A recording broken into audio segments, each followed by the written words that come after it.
Hi goodies, இப்போ time வந்துட்டு 4 o'clock ஆக போகுது.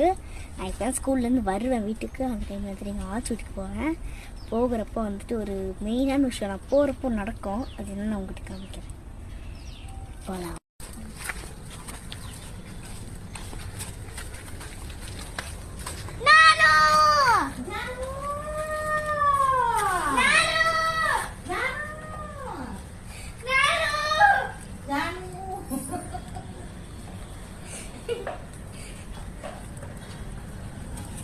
பார்த்தீங்களா, இப்படிதான் பண்ணுவாங்க எப்பவுமே வந்துட்டு. ஏதோ சொல்ல ஏதோ புதுசாக பண்ணிப்பாங்க. ஆனால் எப்பவுமே தான் பண்ணுவோம் நாங்கள் 2 பேரும் சேர்ந்துக்கிட்டு.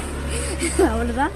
இது உங்களுக்கு என்ஜாய்மெண்ட்டாக இருந்துச்சான்னு சொல்லுங்க. நாங்கள் எப்போ இதாக பண்ணுவோம். நீங்கள் கமெண்ட் பண்ணுங்கள் கமெண்ட் பாக்ஸ். இது மாதிரி நம்ம கிராண்ட்மாவும் நானும் அந்த மாதிரி தான் பண்ணுவோமா அப்படின்றது சிரிப்பாக சொல்லுங்கள். பாய்.